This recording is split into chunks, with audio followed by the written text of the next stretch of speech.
Bonjour à tous, ici c'est Serge Kakilembe du 3xw.jctune.com et bienvenue sur mon canal YouTube éducatif et informatif, le Trading Wall TV. Et aujourd'hui, comme tous les jeudis, on fait un crypto trading. Et aujourd'hui, c'est la deuxième partie des digital currencies, donc les cryptos comme le Litecoin, le Misego, le Nano et le IOTA.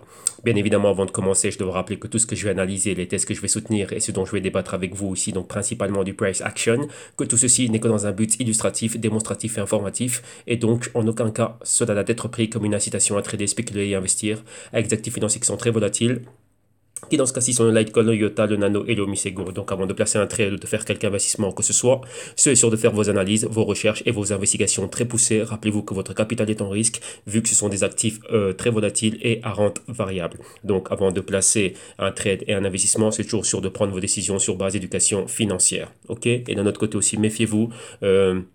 Des publicités mensongères d'où on vous vendrait des stratégies qui vous rapporteraient des revenus et de retours importants de manière quotidienne, hebdomadaire et mensuelle, ainsi de suite. Donc méfiez-vous-en. Donc là, votre patrimoine, c'est votre responsabilité. Ok. Donc les news d'aujourd'hui, encore une fois, un grand merci à Nadi, Patrick et à Johan pour le rapport en news au quotidien. Donc on est là grâce à eux. Donc un grand merci à vous. Et nous, d'un autre côté, nous allons commencer tout de suite, hein. Donc là, je vous rappelle bien évidemment que ces émissions, elles sont pensées d'une manière informative et éducative. Et c'est pensé premièrement pour tous ceux qui sont novices, pour ceux qui sont non initiés et ceux qui s'intéressent à tout ce qui est financier, surtout crypto, hein, bien évidemment, et tout ce qui va avec. Donc ça, ces émissions vont être lentes. Il y a beaucoup de choses qu'on répète. C'est pourquoi c'est pour permettre à ceux qui commencent de se familiariser avec les concepts et les mécanismes. Bien évidemment, d'être inspiré et d'être orienté en commençant réellement du bon pied. Donc là, on prend le temps avec eux. Donc là, moi, je prends 1 heure par jour tout le temps pour être là avec eux. Donc en même temps, vous permettre d'avancer au niveau de l'éducation financière et évidemment de savoir comment rechercher et comment, qu'est-ce qu'il faut garder en tête au moment de commencer à générer vos idées d'investissement. Ok. Donc voilà, on y va. D'un autre côté, vous savez bien que toutes ces news, vous allez pouvoir les retrouver en description de vidéo ici. Donc là, n'ayez aucune crainte. Tout ceci va vous être partagé, ainsi que les graphiques que j'emploie. Tout ceci, vous l'aurez en description de vidéo ici dans YouTube. Bien évidemment aussi, moi, vous pouvez me retrouver au www.ictune.com pour tout ce qui est consulting et recherche. Donc rappelez-vous, on n'est pas une école de trading, c'est une boîte ici de consulting et de recherche. C'est ce que ma compagnie fait, c'est ce que nous faisons. Donc ici, vous avez pas mal de choses, les services et les différentes solutions. Et bien évidemment aussi, vous pouvez voir ce que nous on fait au niveau du consulting et au niveau de la recherche. Nous avons ici quelques, comment dirais-je, quelques samples de ce que nous faisons. Donc là, ça nous sert sur base de track record afin que l'on voit exactement ce que nous on fait au niveau de la recherche. Tout ceci, vous aurez cela en description de vidéo. Et bien évidemment, si vous voulez rentrer en contact avec moi, vous avez ici la partie de messages et ici directement un email directement à partir duquel vous pourrez me joindre. Ok. Donc voilà, alors maintenant on y va et on va commencer. On va commencer par quoi? On va toujours à Coin Checkup. Vu qu'ici, graphiquement, c'est quand même assez complet, on a tout qui nous vient en pleine figure, donc on peut directement voir exactement ce qui se passe dans tout l'écosystème crypto. Donc numéro un, nous commencerons par la market cap, on va prendre la température de tout l'écosystème crypto, on va regarder la dominance du Bitcoin, juste en y jetant un œil, et ensuite on prendra le Bitcoin comme indicateur pour voir son évolution dans les dernières 24 heures, le patron hebdomadaire qu'il a, et directement après, nous irons à quoi? Nous irons à l'analyse, rapidement donner un point de vue, un compte rendu rapide des cryptos du jour et ensuite on ira aux pièces informatives et plus analyse graphique. Donc là, numéro un, qu'est-ce que l'on voit? Attendez, vu qu'ici il y avait pas mal d'histoires, je vais être sûr que c'est bien mis à jour.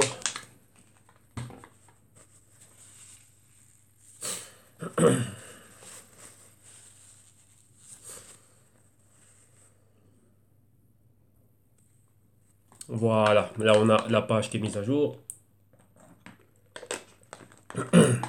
Voilà, on y va.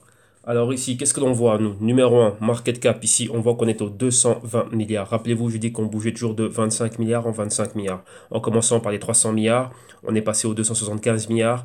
Résistance après, enfin, autre support des 250 milliards. Après, on avait un support aux 225 milliards et vous voyez que maintenant, on est en dessous des 225 milliards. Donc maintenant, qu'est-ce qu'on a? On a un niveau psychologique en dessous comme support qui sont les 200 milliards de dollars. Ouais, là, on est juste en dessous. Et là, qu'est-ce qu'on voit? Dominance du Bitcoin qui augmente, donc on est pratiquement à du 50%. Et qu'est-ce qu'on a? On a un Bitcoin qui est en dessous des 6300. Donc vous voyez comment on est redescendu très très très rapidement. Vous voyez ici, le patron, il est à la baisse, canal baissier, généralisé dans tout l'écosystème, donc ça va continuer à baisser. Si on a les 6300 ici pour le Bitcoin, on peut regarder quoi maintenant? Enfin, on est en dessous des 6300. On peut commencer à regarder les 6150 et ensuite le niveau des 6000 $ est un niveau clé. On a déjà été en dessous, hein. Le max qu'on avait atteint il y a quelques temps, c'était les 5800. Donc maintenant, si on va en dessous de la barrière psychologique des 6000 $ au niveau du Bitcoin, ben, le tout peut continuer à s'accélérer. Et ça va être quoi? Ça va être une market cap pour le Bitcoin qui a un niveau de support clé très psychologique au niveau des 100 milliards de dollars. Donc en dessous des 100 milliards de dollars, là, on va bien plus bas. Pour vous en faire une idée, hein, au niveau auquel on est, au niveau de la market cap, je vous le donne de mémoire, on est plus ou moins à l'équivalent d'un Goldman Sachs, donc une banque d'investissement, donc un prime broker comme Goldman Sachs aux États-Unis, ben voilà, a une market cap aux alentours des 100 milliards de dollars. Ok, donc là, voilà. Alors maintenant, on va vers les cryptos du jour et on va commencer ici dans le top 10. On a le Litecoin, donc son prix c'est 61,88 $. Market cap 3,5 milliards de dollars. Au niveau journalier, on est en baisse d'un peu moins de 6%. Le patron voit qu'on était longtemps sur un niveau de résistance et tout d'un coup on a décroché. Donc là, perforation du support et directement baisse accélérée. 14 jours, c'est un peu moins de 30% en négatif. Mensuel, c'est un peu moins de 20% en négatif et trimestriel, c'est moins 55,6%. Continuons ensuite. Qu'est-ce que l'on a dans le top 10 pour le clôturer? On a le IOTA, son prix c'est 61 cents de dollars, market cap 1,7 milliard de dollars, au niveau 24 heures c'est moins 7,2%, le patron est identique à la baisse après un long moment en mouvement horizontal sur la zone de résistance. Au niveau des 14 jours, c'est moins 38,2%. Mensuel, c'est un peu moins de moins 40%. Et trimestriel, ici, c'est moins 68%. Ensuite, qu'est-ce que nous avons? Nous avons fait le Litecoin, IOTA, il nous faut le Omisego et le Nano. Donc, cherchons-les. Où sont-ils? Voilà, dans le top 20, pour clôturer le top 20, c'est le Omisego. Son prix, c'est 4,48 $. Market cap, on est en dessous du milliard. Maintenant, on est exactement à 628 millions de dollars. Au niveau 24 heures, c'est moins 6,7%. Le patron, vous voyez, il est identique à la baisse. 14 jours, c'est moins 37,5%. Mensuel, c'est moins 36,3%. Et trimestriel, c'est moins 70%. Et terminons avec le Nano. Donc le Nano, où se trouve-t-il? Nano, où es-tu? Où es-tu? Où es-tu? Nous te cherchons. Veux-tu répondre à l'appel? Voilà, ici dans le top 50, on est au poste 48 et son prix c'est 1,26 $. Market cap 168 millions de dollars. Au niveau 24 heures, c'est moins 5,5%. Le patron identique, vous avez beaucoup de volatilité ici dans ce niveau de résistance hebdo. Et tout d'un coup, on a perforé le support hebdo à la baisse. Donc, vous voyez, ici, c'était le niveau des quoi? Ben, des 1,50 hein, pratiquement. Donc là, vous voyez, on est 25 cents plus bas. Alors ici, 14 jours, c'est quoi? C'est moins 48,3%. Mensuel, c'est moins 48,8%. Et trimestriel, c'est moins 82,5%. Donc, ouais, tout l'écosystème qui va à la baisse, on continue dans cette baisse. Donc là, voilà, on a pris la température de l'écosystème. Et maintenant, on va aller quoi? On va regarder ici ensemble les news. Encore une fois, merci à Patrick, Nadi et Johan pour les news. Et on commence. Numéro 1, c'est quoi? On se pose une question. Et la question que pose ici l'auteur de l'article, c'est est-ce que le Litecoin pourrait atteindre les 1000 $? Oui, c'était une question qui est revenue souvent, donc on a souvent vu ça lors de ces émissions ici. Tout le monde parle d'un Litecoin à 1000 $. Toute la communauté aimerait bien voir un Litecoin aux 1000 $. Pourquoi? Ben, vu son utilité, vu le facile et la rapidité des transactions, le peu de commissions et ainsi de suite, eh ben, on aimerait réellement voir le Litecoin à ce niveau-là. Mais maintenant, la question est, ben, dans ce bloodbath, donc dans ce bain de sang que l'on est en train de voir, donc dans cette tendance baissière, est-ce que c'est encore possible? Est-ce qu'on peut encore continuer à rêver de voir un anneau à ce niveau-là, quand on voit qu'au moment de la rédaction de l'article, on était aux 63 $ et ainsi de suite. Maintenant, bah, c'est quoi? Bah, il faudrait une question clé. Rappelez-vous hein, que les marchés ne peuvent s'apprécier que si on a quoi? Du capital. Donc ici, comme le dit bien l'auteur de l'article, il dit bah, pour revenir à ces niveaux-là, bah, on devrait déjà dépasser les plus hauts que l'on a eus. Ouais, qui étaient les 20 milliards de dollars pour le Litecoin, mais après, il nous faudrait beaucoup plus de capital. Et le capital vient d'où? Bah, de ceux qui en ont.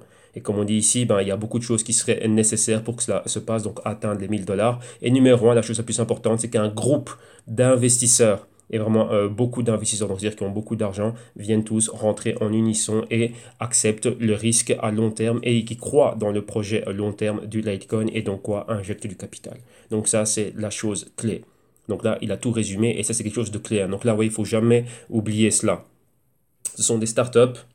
Toute startup pour sa croissance a besoin de capital et ceux qui ont du capital, c'est ceux qui sont à la tête du capitalisme. Donc ce sont les personnes les plus riches. Donc c'est eux qui ont accès à ce capital-là.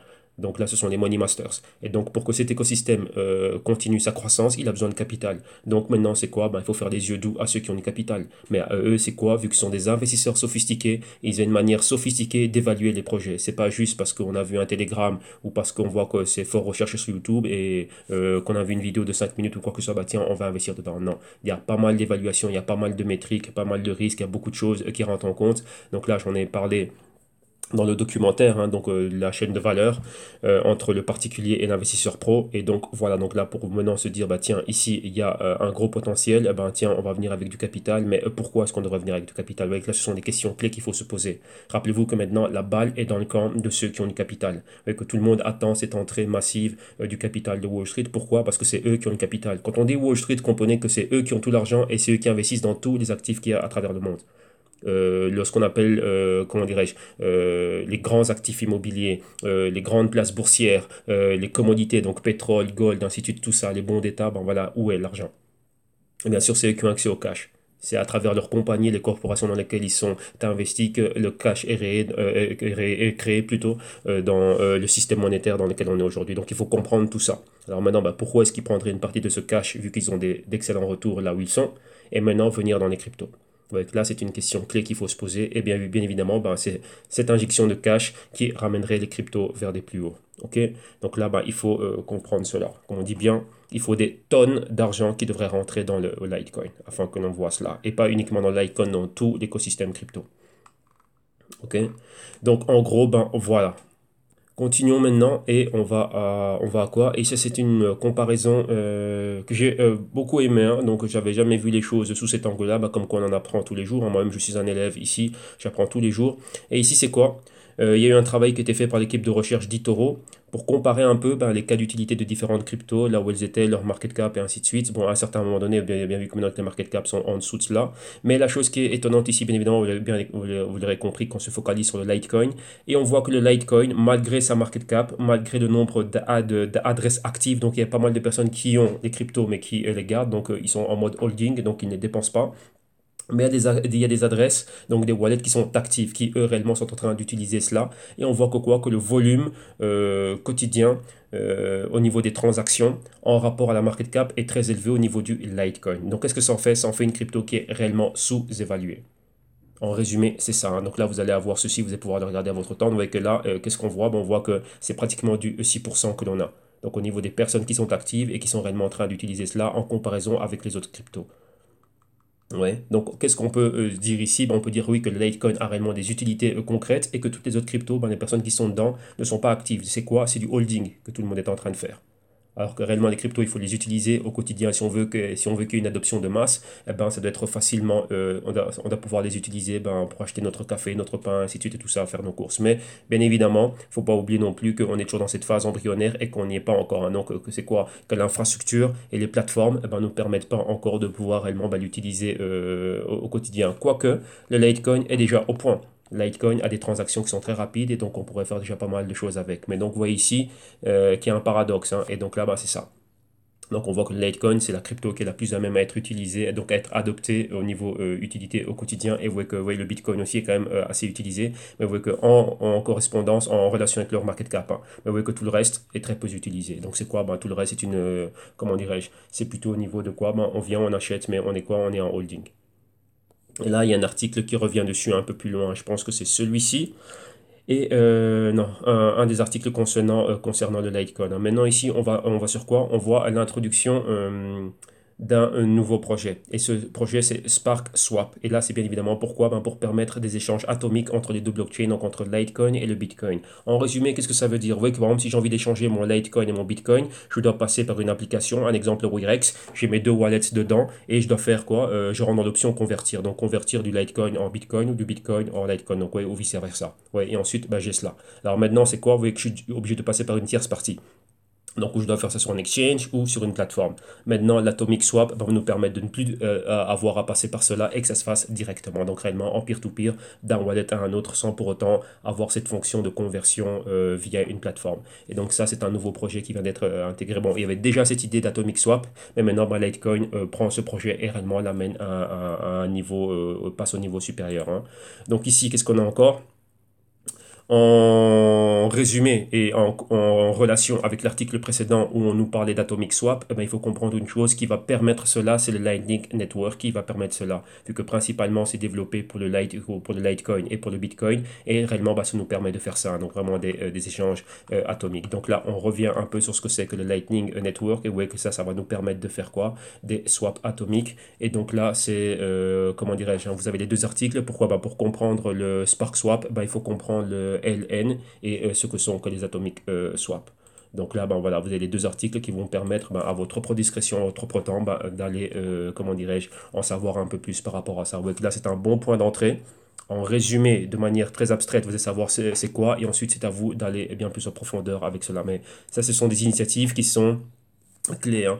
Et surtout, il faut comprendre pourquoi Litecoin et Bitcoin. Et je le dis toujours, le Litecoin, enfin le Bitcoin, ça représente, on va dire, l'or digital. Le Litecoin, ça représente l'argent digital, donc l'argent, le métal, donc le AG et AU pour l'or. Il faut comprendre leurs propriétés monétaires. Vous voyez que ce ne sont pas uniquement des métaux, donc dans la catégorie des métaux précieux.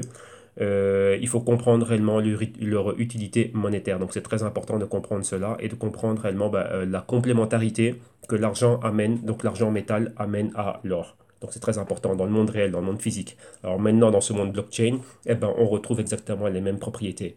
Donc entre le Bitcoin et le Litecoin. Donc c'est très important de comprendre cela.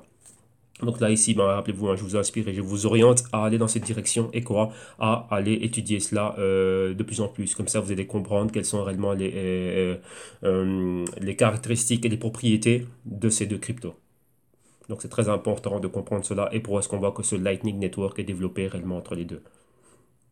Ok, alors maintenant, continuons et on voit que quoi? Ben, on parle ici, on va aller au niveau de l'adoption de masse. Maintenant, on va revenir sur le cas du Litecoin. On va aller en Australie, à l'aéroport de Brisbane, voilà, Brisbane International Airport. Et qu'est-ce que l'on voit? Ben, on voit que durant le mois de juillet, il y a eu 2 millions de transactions qui ont été faites. Ah ben voilà, c'est marqué ici, 2 millions de transactions qui ont été faites dans cet aéroport. Mais on se rend compte que quoi? Que uniquement, seulement 39 d'entre elles ont été faites à partir de quoi? De crypto. Donc des paiements qui ont été faits à partir des cryptos. C'est une bonne initiative, on voit cela, mais lorsqu'on compare 2 millions et 39 paiements, ouais, c'est ridicule. Mais déjà, c'est un bon point d'entrée. Et cet article ici, l'auteur de l'article revient sur le point que j'ai énoncé au début et qui est lequel, c'est que maintenant, toutes les personnes qui sont dans les cryptos depuis les hauts, qu'est-ce qu'ils font? Ils sont tous en train de faire le fameux hodling, hein. Donc c'est vraiment des holders, donc vraiment faire une holding. C'est-à-dire quoi? J'achète mes cryptos, mais c'est quoi? Ben, je ne les dépense pas. Donc je ne suis pas là en train de les utiliser au quotidien. Qu'est-ce qu'on fait?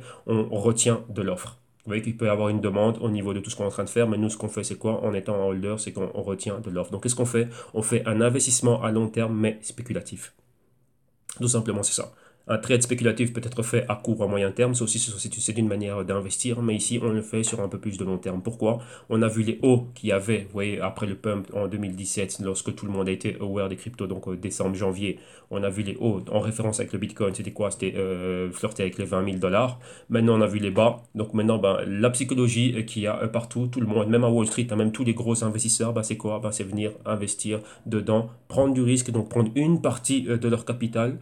euh, et avoir quoi? Ben, une politique de holding en Bitcoin. Et d'un autre côté, ben, ceux qui peuvent se couvrir ou bien ceux qui ont des opérations spéculatives vu la volatilité. Et ça, c'est de faire quoi? Faire des achats et des ventes, donc être long, short, ainsi de suite. Mais principalement, c'est ce que l'on voit.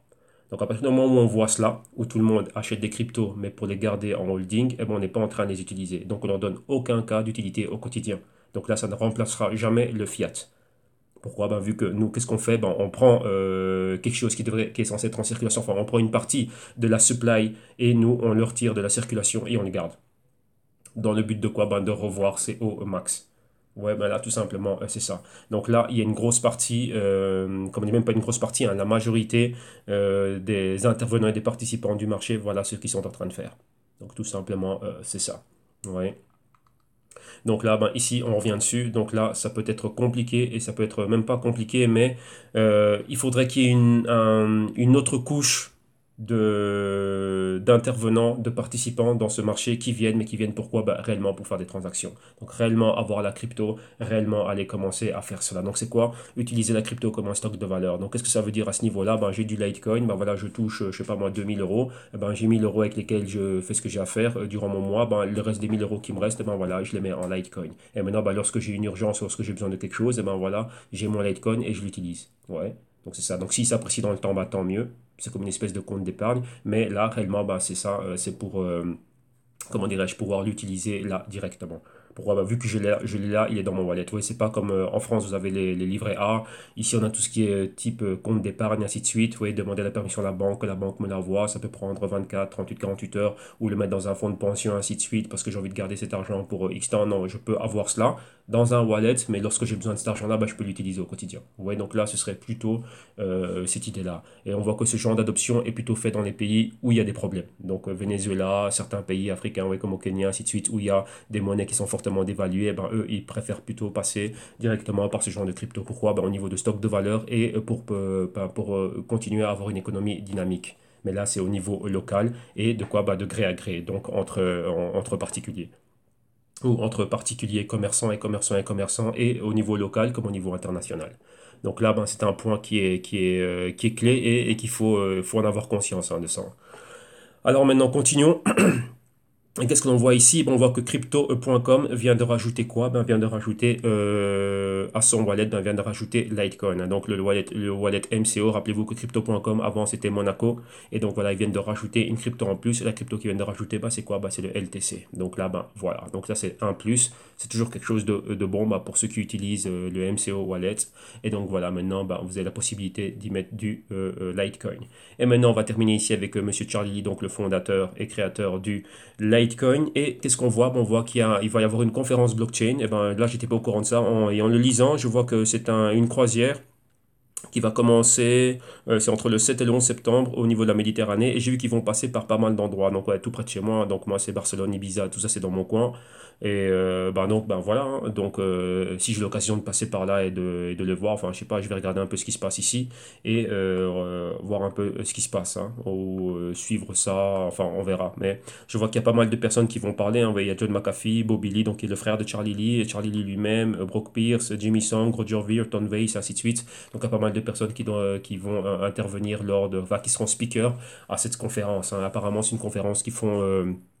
C'est une croisière, une espèce de croisière là, d'après ce que j'ai vu. Mais ça va être intéressant d'avoir pas mal de beau monde. Donc à voir s'ils vont pas s'arrêter un jour dans une de ces villes là. Voilà. Donc là, ça pourrait être une bonne occasion de pouvoir voir ce qui se passe. Donc là, je vais regarder un peu plus d'infos par rapport à cela. Mais bon, soit, passons. Maintenant, là, c'est fini au niveau des news du Litecoin. Vous voyez qu'on n'avait pas réellement des news réellement croustillantes, hein. On n'a vraiment rien de costaud. C'est ça, hein. Il y a par moment, quand il n'y a pas de news, mais il n'y a pas de news. Mais continuons ici. Donc, on va voir quoi maintenant? L'analyse technique. Et qu'est-ce que l'on voit? Vous voyez que toutes les cryptos continuent à être à la baisse, hein. Donc ici, vous voyez qu'il y a pas mal de... Il y a différents... il y a un canal principal que l'on a. Donc numéro 1, qu'est-ce qu'on doit délimiter, nous? C'est celui-ci, hein. Donc c'est cette grande ligne de tendance que l'on voit là, qui nous délimite quoi?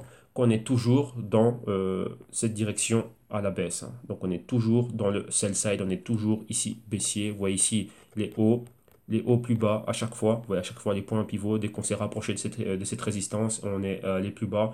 Là, vous voyez qu'on a pas mal décroché. Donc on est à un autre... on est toujours aussi bas et on continue toujours à être, comment dirais-je, dans ce canal baissier. Vous voyez que dernièrement ici, depuis le mois de mai, on a eu droit à quoi? On voit un escalier baissier. Ouais.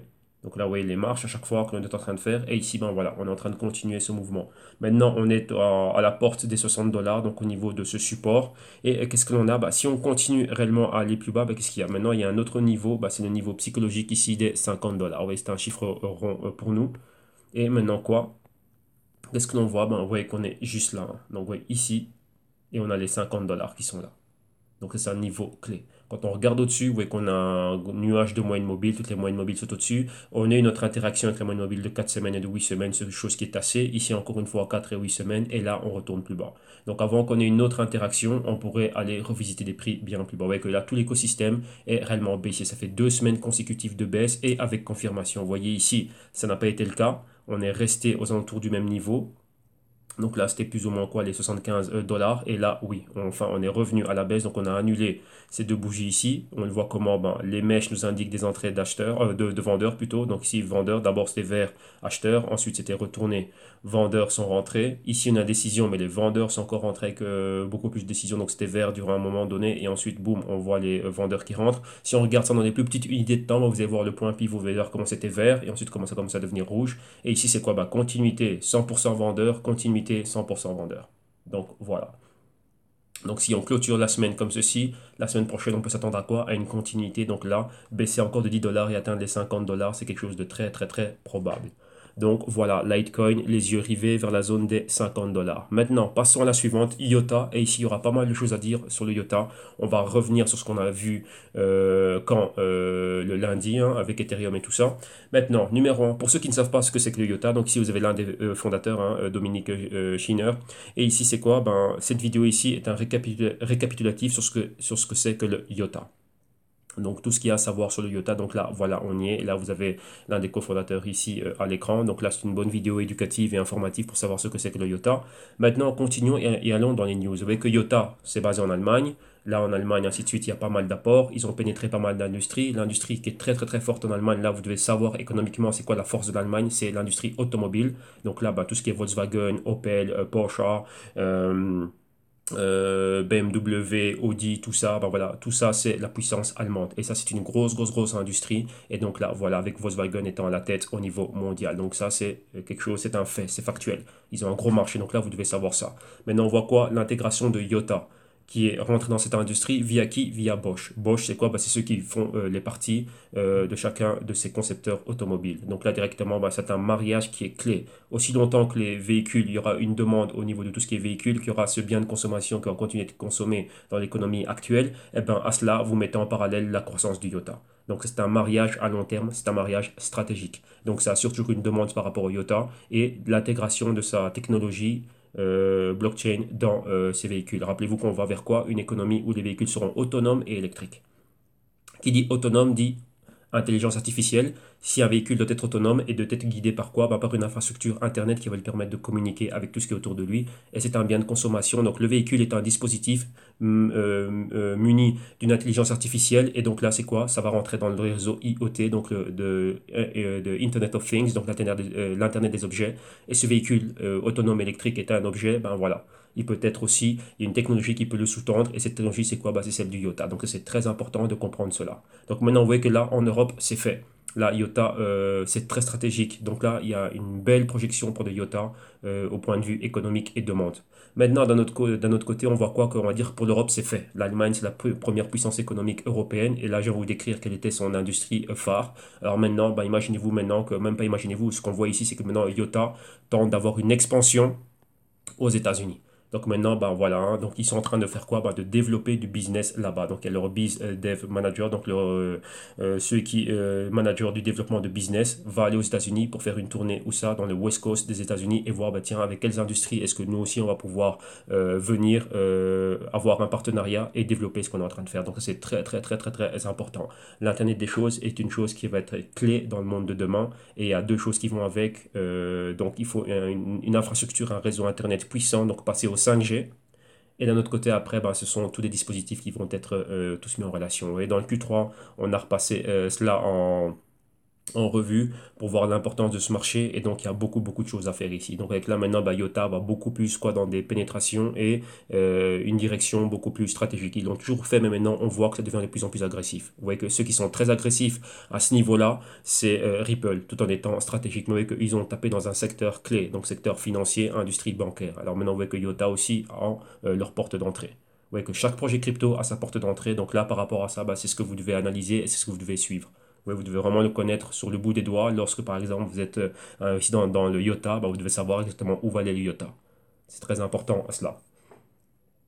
Alors maintenant, on continue avec ça. Et qu'est-ce que l'on a? On va maintenant ici au dernier développement au niveau de IOTA. Donc là, on va directement sur à partir de news, donc iotanews.com et on voit qu'ils ont ramené deux choses clés. Donc déjà, numéro un, listing à Upbeat. Upbeat, si je ne me trompe pas, c'est sud-coréen. Donc là, c'est une bonne chose. Tout le monde va être aware du IOTA. Donc c'est encore quoi? Plus d'exposition. Donc c'est excellent. Et ils ont fait le lancement de Hub. Et Hub, c'est quoi? Bah, c'est tout simplement permettre d'avoir une communication entre tous ceux qui sont quoi? Tous les développeurs et ceux qui aimeraient réellement ben voilà, utiliser le IOTA, rajouter de l'IOTA, l'intégrer à leur plateforme, ainsi de suite, eh ben, à travers Hub, ben, ils peuvent le faire. Donc là, directement, ben, c'est quelque chose qui a été mis en place pour ça. Donc c'est vraiment faciliter la communication. Et voilà, par exemple, si un exchange veut rentrer en communication avec IOTA, parce qu'ils viennent de lister, voilà, Upbit, le cas de Upbit maintenant, qui viennent de lister maintenant le IOTA, et ils aimeraient avoir pas mal de choses au niveau de, ben voilà, comment est-ce qu'ils vont pouvoir le faire, intégrer les wallets et tout ce qui va avec. Ben avant, comme on dit ici, ça prenait parfois des mois. afin que tout soit mis en place. Mais maintenant, bah, c'est quoi? C'est une histoire de semaines afin que tout soit vraiment rapide et qu'on puisse réellement avoir une interaction et, comment dirais-je, une interactivité entre ben, l'exchange, par exemple, et l'équipe de IOTA. Donc voilà, ce sont des initiatives, ouais, qu'on avance petit à petit, mais voilà, au moins on est en mouvement. C'est la chose la plus importante. Maintenant, qu'est-ce qu'il y a encore ici? Ben, IOTA parle de leur Trinity Wallet qui bientôt aura une version bêta qui va être disponible. Pourquoi? Ben, pour les desktops, donc là pour tout ce qui est bureau. Donc ouais, là, donc c'est quelque chose de pas mal hein, pour pouvoir conserver ces IOTA. Et donc là, ben, ça arrive. Donc là, on continue encore avec ça. Donc c'est encore du développement, des choses qui sont clés. Et maintenant, on va quoi? On va à la news qu'on avait vue lundi. Cette news ici, c'est une news qui est clé. Pourquoi? Parce que ça, on voit qu'il y a des problèmes internes. Il y a un problème de gouvernance au niveau du IOTA et ce n'est pas d'aujourd'hui. Rappelez-vous qu'ils ne sont pas très très transparents. Donc là, à ce niveau-là, donc bien évidemment, personne n'a envie d'étaler son linge sale sur la place publique. Revenons quelques mois auparavant, on avait donné une news où il y avait des professeurs d'une université prestigieuse qui avaient fait une étude sur le IOTA, sur leur code, et ils avaient vu que bah, tiens, il y a certains problèmes, donc il faudrait améliorer ça, ça, ça et ça. Ça a été très mal reçu par l'un des créateurs et fondateurs qui est aussi développeur de IOTA. Il y a eu toute une histoire, toute une polémique et on n'a pas vu exact, enfin, ça n'a pas été très clair, hein. Donc la fondation s'est mise de côté en se lavant les mains en disant ben, moi j'ai rien à voir avec ça. Si vous avez un problème, c'est entre les deux parties, c'est-à-dire quoi ben, l'université, le professeur en question et ceux qui s'occupent de la compagnie IOTA, donc de ceux qui sont en train de développer. Nous, on n'est que la fondation, donc nous, on n'a rien à voir avec ça. Et maintenant, bah quoi? Bah, on voit qu'il y a un réel problème interne, donc on laisse déjà passer cet épisode-ci. Maintenant, il y a un autre point ici, c'est un problème interne au sein même de IOTA. Et ça, déjà, ça arrive à un très mauvais moment. Pourquoi? Pour cette news qu'on a donnée le lundi ici. Ouais, Sirin Labs, qui est en train de développer le téléphone Finne, donc un téléphone blockchain, ils avaient choisi de le développer en partenariat avec IOTA. Et maintenant, on voit qu'ils sont rétractés et ils ont divorcé de IOTA. Pourquoi? Bah, pour aller vers Ethereum. Donc ça, déjà, c'est quelque chose de gros. Vous voyez qu'un téléphone, smartphone, blockchain, c'est quelque chose de gros. C'est un dispositif qui est clé. Rappelez-vous, eux, ils sont là pour interconnecter les dispositifs et être l'application qui va permettre tout cela. Ouais, en gros, donc il y a pas mal d'applications qui vont le faire, mais eux vraiment vont être leaders dans cette chose-là. Donc, ouais, c'est d'où leur nom, hein. Donc, IoT, c'est Internet of Things et le A pour application. Donc là, le nom veut tout dire. Donc, on voit clairement quelles sont leurs intentions. Alors maintenant, perdre quelque chose comme cela, c'est pas, vous voyez, comment dirais-je, c'est un gros partenariat. Ouais, donc, ça, c'est quelque chose de très, très, très important. Surtout, rappelez-vous la place qu'occupent les smartphones aujourd'hui. C'est un gros dispositif, c'est un dispositif que l'on a sur nous 24 sur 24. Un smartphone, c'est aussi puissant qu'un ordinateur, donc c'est la puissance d'un ordinateur que vous avez dans les mains et c'est une porte, c'est une fenêtre sur le monde pour de la consommation, pour tout, pour de l'information, pour tout. Alors maintenant, perdre ça, c'est quelque chose de gros. Donc là, c'est quelque chose de gros maintenant qui est rajouté sur Ethereum. Maintenant, vous voyez que ça, c'est déjà une grosse news. Maintenant, à cette news-là, il faut rajouter quoi? Les problèmes internes. Donc, vous avez vu dans la vidéo de YouTube au début, où on voyait l'un des cofondateurs. Ben, maintenant, il y a un problème entre les deux. Et il y a eu quoi? Là, bon, là, on va s'en référer à ce que l'on voit ici. C'est qu'il y a eu un leak de documents entre, donc, qui est Sergei Ivancheglo, qui est l'un des fondateurs, avec Dominique Schinner, donc, qu'on a vu au début lors de la vidéo YouTube. Donc là, pour vous rafraîchir la mémoire, c'est ce jeune homme ici, c'est lui.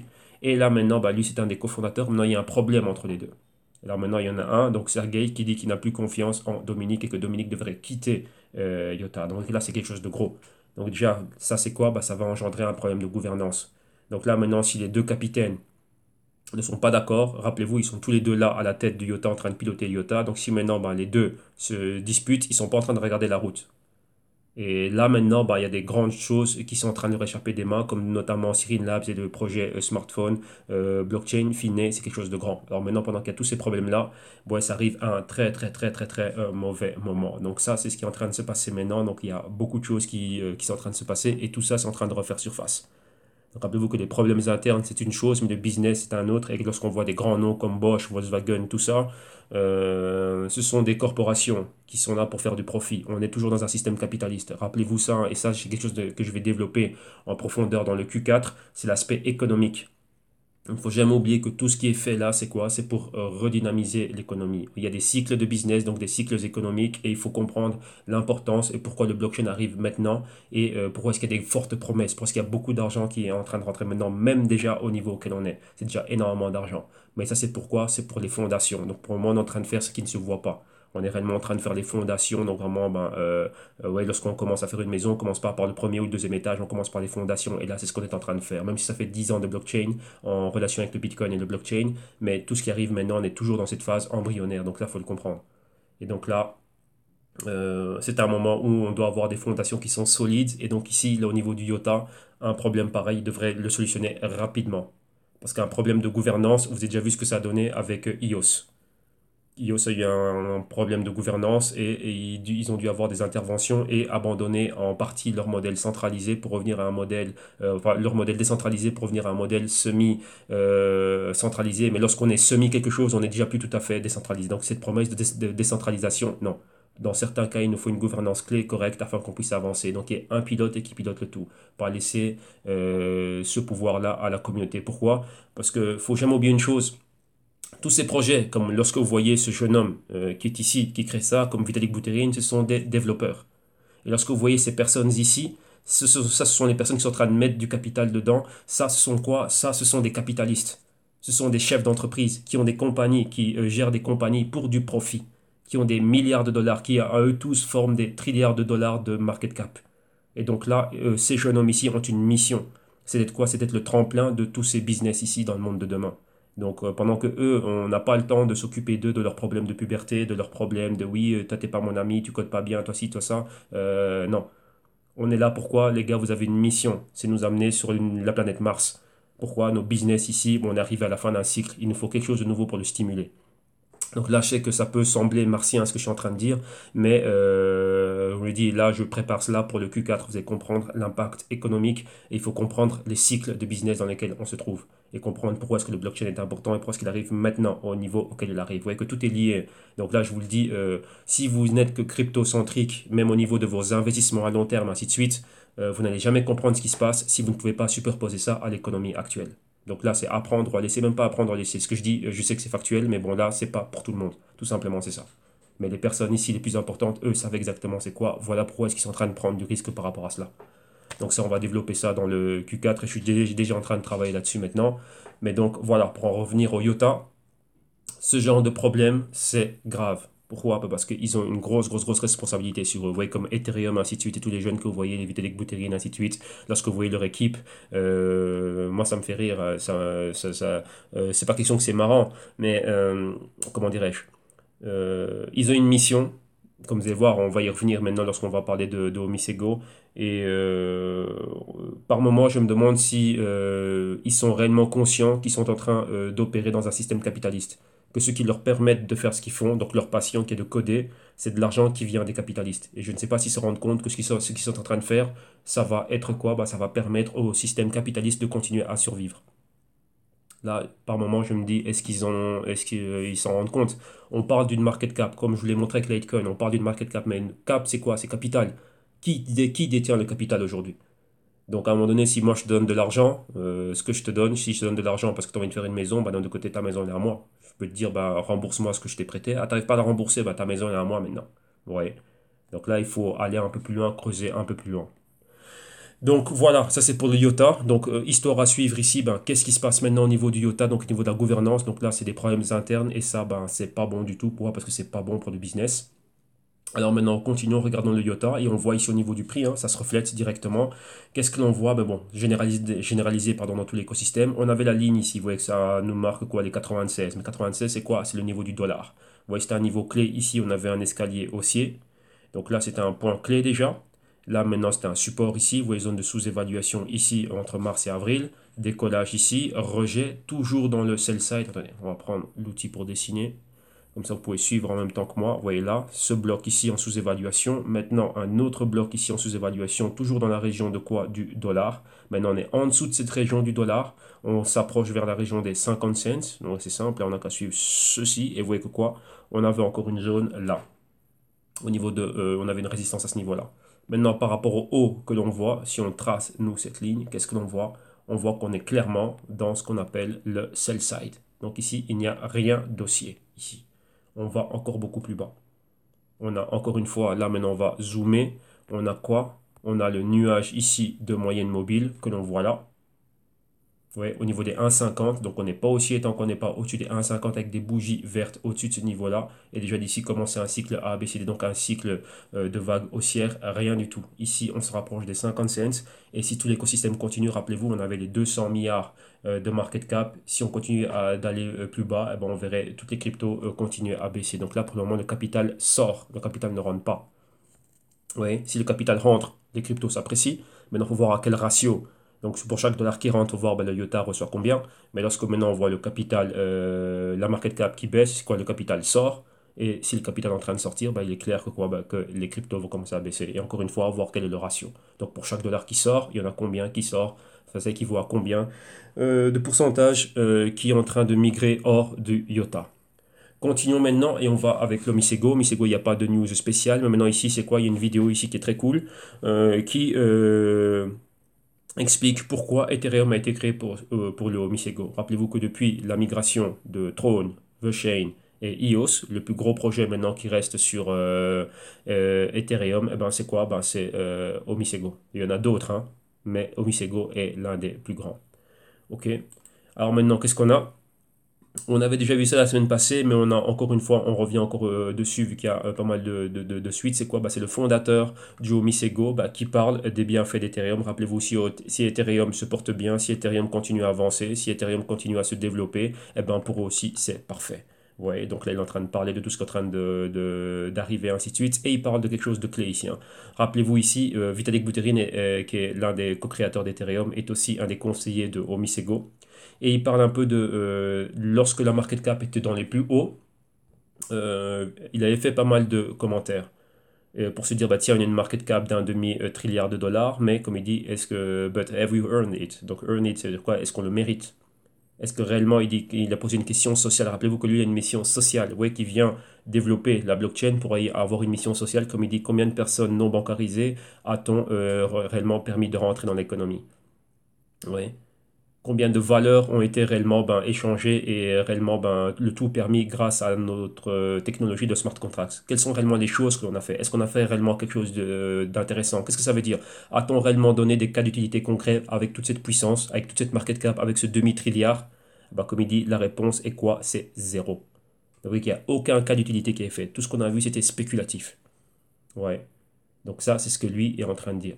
Et ça, c'est la réalité. Vous voyez que là, ça vient de la propre bouche du propre Vitalik Buterin. On avait déjà commenté cela, mais c'est important de revoir cela aujourd'hui, qu'il n'y a encore rien qui a été fait à ce niveau-là. Ouais. Et comme il dit, ben voilà, 2017, c'est une année purement spéculative. Et rappelez-vous, lorsque vous avez fait un tableau, j'en avais parlé, on avait une phase spéculative en 2017. Cette phase-là, elle est passée. C'était qui spécialement qui était de là? Bah, tout ce qui était ICO, c'était la grande folie des ICO, c'était tous les whales entre eux qui étaient en train de spéculer, et ensuite vous rajoutez à ça une couche du grand public qui est rentré ben, au mauvais moment. Donc les spéculateurs ont pu utiliser la liquidité qui était pourvue par le grand public qui est rentré dans les sommets, donc ça on prend comme point de référence le Bitcoin aux alentours des 20 000, sortir de là. Donc maintenant, vous voyez qu'on a autre chose. Maintenant c'est un autre type de marché. Maintenant, c'est un marché réellement où on vient là pour établir la valeur. Donc maintenant, le marché est là où il est. Pourquoi? La phase, donc la couche spéculative a été enlevée. Maintenant, on voit réellement la valeur. Rappelez-vous, s'il y a des investisseurs accrédités, des pros qui viennent, ben les pros, eux, ils évaluent les choses. Ils disent, ben tiens, la valeur de cette chose-là, ben non, je ne peux pas te donner du capital, tu n'as rien fait. Et là, vous voyez qu'on revient sur pas mal de choses. Et vous voyez que quoi? Il y a l'implémentation de pas mal de technologies ici. Au niveau de quoi? Ben maintenant, il faut des quoi? Des scaling solutions, donc des mises à l'échelle. Pourquoi? Ben pour des applications business. Et on voit que quoi? Ben, il y a des différentes couches qui doivent être rajoutées. Vous voyez la couche plasma, la couche du sharding numéro 1. Donc là, cette couche-là, c'est pas encore là. Donc ça, c'est pour 2018. Maintenant, qu'est-ce qu'on a ici? Et là, maintenant, on voit qu'en 2019, ils sont en train de voir des real business adoption. Donc maintenant, c'est fini la spéculation. C'est l'adoption par des business, par des entreprises. Rappelez-vous, on est dans un système capitaliste. C'est qu'on du capital, ce sont ces corporations. On est à une phase, on est à un certain point dans le cycle économique, dans le cycle de business. Donc maintenant, il faut un nouveau stimulus. Donc là, il faut comprendre. Donc là, ça touche beaucoup de choses. Donc là, je ne vais pas trop extrapoler là-dedans, mais ça touche au niveau des politiques monétaires, des banques centrales, ainsi de suite. Donc ça va très loin. Il faut comprendre cela. Alors maintenant, c'est quoi? Bah, pour tout ça, c'est quoi? C'est la création d'applications décentralisées. Pourquoi? Rappelez-vous, je dis toujours, c'est une partie du business model de ces corporations qui va être passée sur, par un exemple, Ethereum, Misego, ainsi de suite. Et par le biais de quoi? Le biais d'applications décentralisées. Alors maintenant, vous voyez que l'horizon 2019-2020, c'est là où l'Ethereum va arriver réellement à son massively scale. Donc c'est quoi? Vraiment être mis à l'échelle afin de pouvoir supporter quoi? Ben, des business pour le gouvernement et d'autres grands business. Donc, vous voyez que ça, c'était comment dirais-je, ce sont ces horizons-là. Pour ce qui est sharding phase 1 et phase 2. Donc phase 1, ce serait en 2019-2020 et 2021, bah là vraiment, ce serait vraiment complété. Donc là, c'est pas avant 2021 qu'on verrait réellement cela arriver à point. Donc vous voyez que d'ici là, on n'est qu'en 2018, deuxième semestre de 2018, il s'est encore rien passé. Donc on a encore 3 ans. Tout ce qu'on a vu maintenant, ce n'était que de la spéculation. Vous voyez qu'avec toute cette super market cap.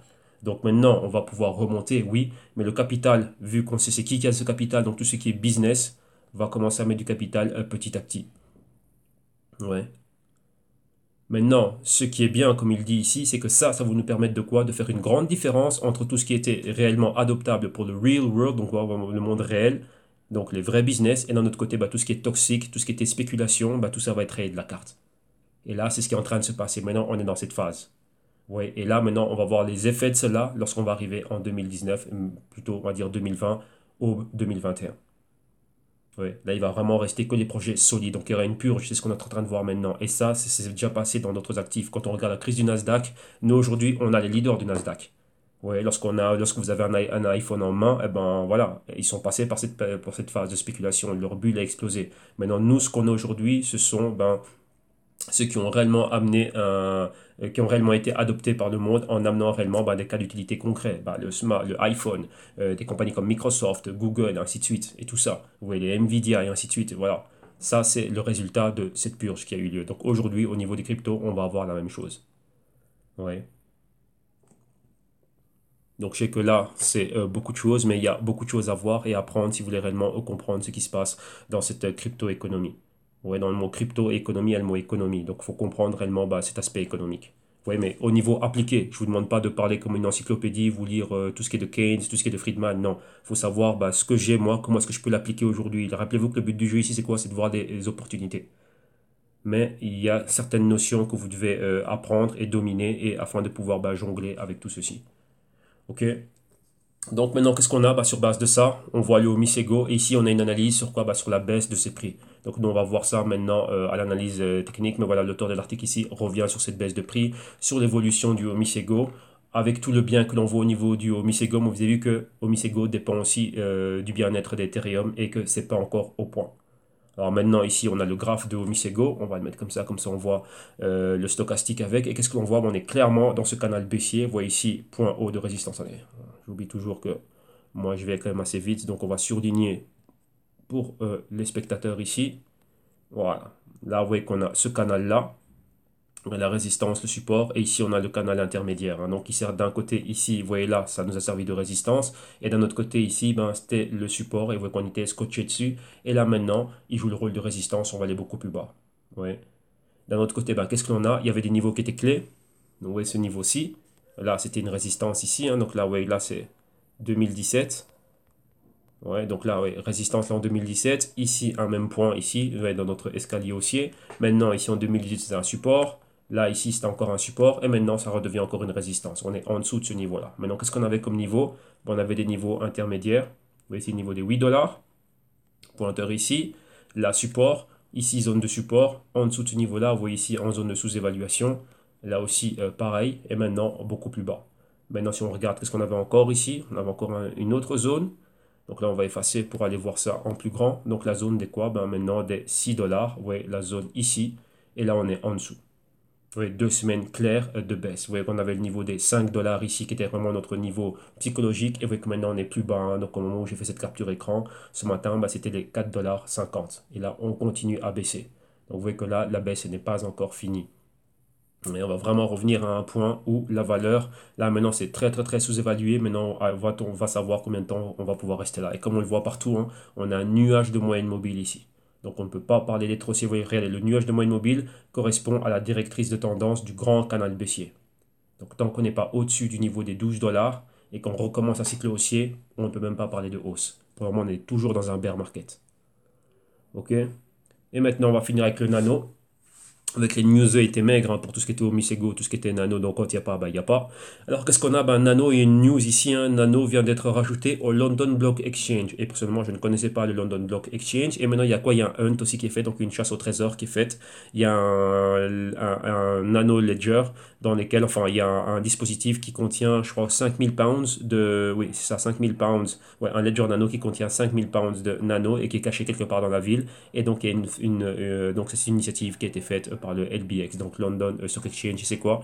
London, pardon, London euh, Block Exchange. Et c'est quoi ici? Ben là, comme vous voyez, c'est un exchange qui vous permet de quoi? Ben, d'échanger des cryptos directement. Donc, on va donner un peu ce système du fameux LSE, donc du fameux London Stock Exchange. Et ici, ben, on a quoi?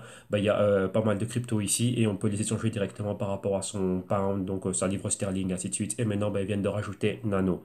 Donc là, c'est pour faciliter encore l'accès aux cryptos et donner ce genre de service. Donc là, c'est quelque chose de super cool. Et bien, il y a un jeu qui accompagne cela. Et le jeu, c'est quoi? Ben, arriver à trouver. Il y a des indices ici qui ont été donnés ben, pour pouvoir trouver exactement où se trouve ce Ledger Nano dans lequel il y a 5000 pounds de crypto dedans. Et voilà, donc c'est les premiers indices et qui ont été donnés.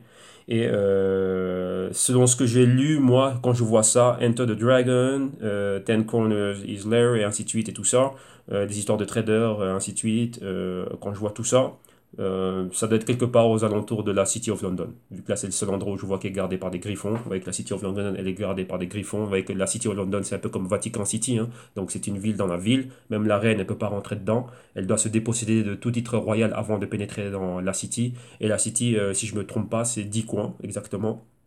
Et donc là, ben, juste en lisant la première ligne, je me dis, bah, tiens, ça c'est un truc à voir avec la City. Donc là, c'est par là qu'il faut aller chercher. Donc vu que j'ai deux amis qui sont à Londres, ben, je dirais d'aller voir s'ils peuvent y aller. Et ben, voilà, on va gagner peut-être 5000 pounds. Et donc voilà, donc ça c'est tout pour les news ici. Alors maintenant on va aller à l'analyse technique pour le nano et comme toutes les autres cryptos, ben voilà, il n'y a rien d'étonnant ici, rien de surprenant. Qu'est-ce qu'on voit? Ben nano encore une fois à la baisse. Oui, par contre ici, lorsqu'on regarde le stochastique, on voit qu'on est dans cette zone ici, hein, juste au-dessus du niveau de sous-évaluation, mais rien à faire, on va y repénétrer. Donc là on le voit, donc on a une bougie très décisive cette semaine-ci. Si on clôture comme cela, on va y aller. Rappelez-vous qu'à un moment donné, on peut avoir un petit stop. Et c'est quoi le petit stop qu'on va avoir? C'est quoi? Comme vous l'avez vu, lorsqu'on a des baisses, lorsqu'on est éloigné des moyennes mobiles, principalement 4 semaines et 8 semaines, on fait une pause. Vous voyez ici pour voir quoi? Avoir une interaction avec elle. Donc ici, si on continue dans cette baisse, on pourra avoir une pause, le temps de quoi? Ben, que le prix ait une interaction avec les moyennes mobiles. Mais là, ben, vous voyez que là, c'est clairement, on le voit clairement, on se dirige vers quoi? Vous voyez cette ligne dorée ici, on est au 1,30, plus ou moins 29, et on a quoi? Le niveau du dollar. Donc ça, c'est le niveau psychologique du dollar que l'on a. On perd ce niveau psychologique du dollar, ben on voit quoi? On repénètre en zone de sous-évaluation. On voit que le pourcentage D, donc le K c'est le bleu marine, le D c'est la moyenne mobile rouge ici, et là c'est la moyenne mobile lente, ça c'est la rapide, et on voit quoi? Il y a un croisement. Lorsque la rouge est au-dessus de la bleue, ça indique quoi? Ça indique une baisse, et donc là ben, c'est quoi? Ben, on peut continuer à aller à la baisse. Et ici on voit que la baisse peut être forte, pourquoi? Il y a une divergence entre les deux. Vous voyez, chose qu'il n'y avait pas ici. Vous voyez, lorsqu'il n'y avait pas de divergence, lorsqu'on était en convergence et pratiquement confondu, vous voyez que quoi? On est flat. Mais lorsqu'il y a une divergence, ben, boum, vous le voyez, hein, dès qu'il y a des divergences, on voit directement ben, le volume des fluctuations est beaucoup plus important. Vous voyez, lorsqu'on voit ça, donc là, ça nous indique des probables tendances, mais après, il faut que la tendance, elle soit soutenue. Et ici, ça n'a pas été le cas. Enfin, là, ça commence. Donc, qu'est-ce qu'on doit voir, nous, après? Si on atteint le niveau du dollar, est-ce qu'il y aura une continuité avec cette divergence, si elle se maintient, si on repénètre la zone de sous-évaluation, et si on a une continuité, à quoi? Ben, une autre bougie rouge en continuité de celle-ci. Donc, en dessous du niveau du dollar. Donc là, comme on voit, tout l'écosystème est en train de baisser. Donc le nano ben, ne va pas être épargné. Il va continuer à baisser aussi. Mais maintenant, on va voir ben, quels sont les niveaux qu'il va pouvoir atteindre. Et ça, ben, là, c'est à nous à le voir. Nous, on doit être sur nos gardes. Donc si vous êtes investi dans le nano, lorsque vous voyez le nano en train de baisser, ben, vous devez réévaluer votre stratégie et voir ben, si vous avez le système. Qu'est-ce que vous avez comme système? Si c'est un système d'accumulation parce que vous croyez dans le nano pour du long terme, ou si c'est un système où ça vous permet de shorter ou enfin, de faire ce que vous avez à faire par rapport à ça. Donc là, ben voilà. Ok, donc là, bah oui, on a notre heure ici. On a complété notre heure. C'était bien, bien, bien complet. On a vu ce qu'on avait à voir. On n'avait pas trop de news ici, donc il y avait pas mal de concepts qui devaient être revus. Donc là, ben voilà, hein, je suis revenu sur pas mal de concepts concernant le IOTA et le Litecoin aussi. Et oui, que l'engouement qu'on a en général et les phases de marché. Oui, 2017, marché à ne pas confondre avec ce qu'on a maintenant en 2018. C'est un tout autre marché maintenant. Maintenant, on va revenir à la valeur réelle et même à une valeur sous-évaluée. Et ici, il faudra tout reconstruire. Mais maintenant, tout reconstruire sur quoi? Vous avez vu Vitalik Buterin le dire. Enfin, vous avez lu plutôt, et ce serait quoi ici? Ce serait, on doit réellement montrer les applications réelles, dans le monde réel de ce qu'on est en train de faire. Vous voyez, une crypto comme le Litecoin est là pour du paiement, donc remplacement du fiat. Elle doit prouver qu'elle est aussi effective que le fiat et que votre paiement avec Visa, Mastercard. Lorsque c'est Ethereum, on doit prouver que nous, les business, peuvent venir passer une partie de leur business model, créer une application décentralisée ici sur notre blockchain et leur permettre de continuer à opérer comme ils opéraient avant. Oui. Donc ça, c'est ultra important. Et maintenant, des services comme Omisego qui veulent bancariser, enfin donner accès à l'économie à des personnes dans des zones reculées, rurales, ouais, dans cette région du Sud-Pacifique asiatique, hein, donc Taïwan, Indonésie, Malaisie, ainsi de suite. Voilà, on doit pouvoir les intégrer et que ça soit réel, que ce soit factuel. Maintenant, il nous faut des choses factuelles. Et sur base de cela, lorsqu'on a des faits, lorsqu'on a des pourcentages, tiens, on a fait ça pour autant de personnes qui étaient dans un village reculé, qui maintenant ont pu avoir accès à l'économie, vendre leurs biens, et ainsi de suite directement aux grandes villes ou à d'autres producteurs ou distributeurs, ainsi de suite. Une fois qu'on a ces faits-là, on va voir maintenant comment ça va continuer à avancer petit à petit. Et sur base de ça, tiens, on verra le oui ou non, si cette initiative, si réellement il y a une solution qui était apportée à un problème de l'économie réelle et que l'offre de solution réellement soutient cela et permet de progresser. Ouais, donc il y a un aspect économique que vous ne devez pas oublier par rapport à cela. Ok, donc vous savez dans quelle direction vous devez aller et ça, vous allez voir, ça donne beaucoup plus de sens à ce que vous êtes en train de faire. Ouais, c'est une métrique en plus dans vos analyses, dans vos recherches qui vous permettent de soutenir et de solidifier le pourquoi et le comment vous êtes dans tel ou tel actif. Ou bien c'est trop léger. Ouais, comme le IOTA, voilà, je vous ai mis sur la bonne route. Vous savez que c'est encore il y a une alliance et un mariage qui était fait avec une industrie et l'industrie automobile, ce sont des biens de consommation et ça c'est clé, c'est fait. Maintenant, on va voir comment est-ce que les deux vont continuer à avancer main dans la main. Ok, donc voilà. Donc, pour tous ceux qui se disent, tiens, moi aussi j'ai envie d'en apprendre plus et je veux savoir pas mal, enfin, j'ai pas mal de carences et de lacunes, vous venez au www.institume.com, tous les services de consulting et de recherche ici sont là. Vous avez l'éducation financière pour vous apprendre réellement toute cette vue générale, donc être initié au marché financier en long et en large. Là, c'est plus de 60 heures de vidéos réparties sur 10 modules et avec pas mal de bonus, donc ouais, des lives et pas mal de choses comme ça.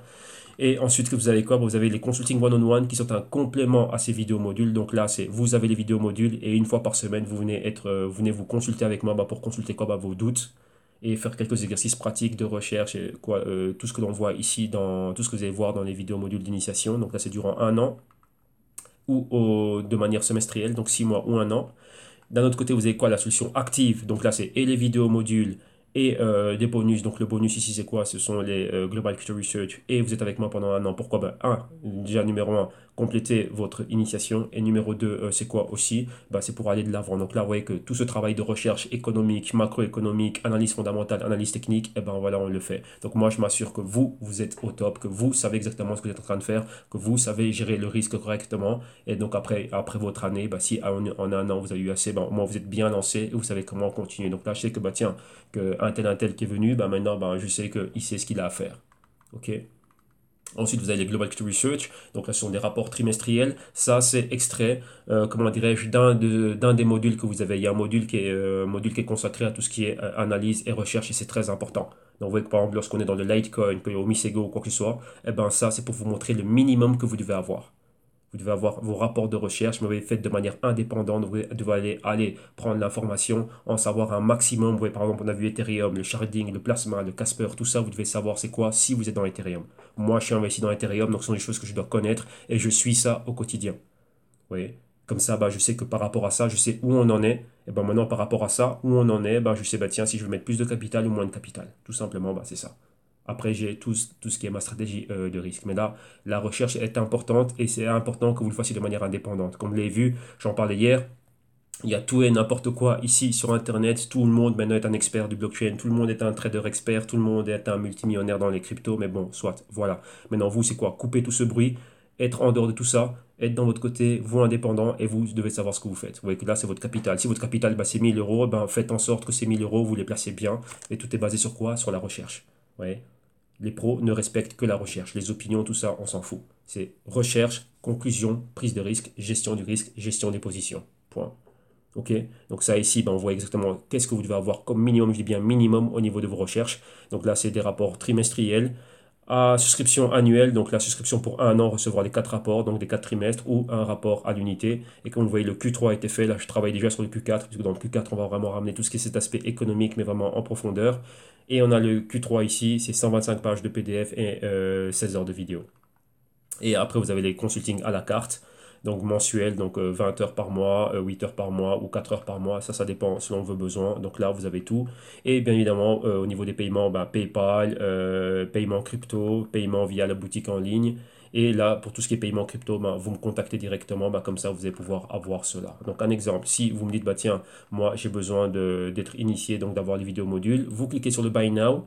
Directement, vous êtes redirigé vers la plateforme de paiement sécurisé de PayPal. Si vous avez un compte, eh ben, vous pouvez payer avec PayPal. Si vous n'avez pas de compte, eh ben, de PayPal, PayPal vous permet de procéder au checkout, donc via carte de débit, crédit, et ainsi de suite. Donc là, comme ça, vous l'avez. Une fois que vos informations sont dedans, pour nous, on demande quoi? Ben, une adresse @gmail.com. Pourquoi? Ben, pour vous partager les PDF, les Google Docs et tout ce qui va avec. Et bien sûr, vous donner accès aux playlists de vidéos privées et pouvoir être en contact avec vous pour des doutes et d'autres informations ou quoi que ce soit. Donc là, on est là.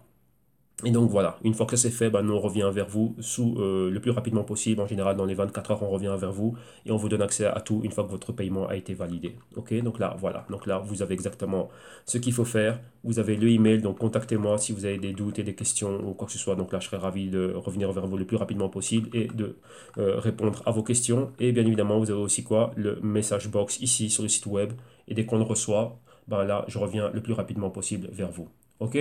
Donc voilà, ça c'est tout pour aujourd'hui. Un grand merci encore à Patrick, à Nadia, à Johan pour les news au quotidien. Donc un grand merci à vous. Et donc voilà, donc merci aussi à tous ceux qui soutiennent le canal.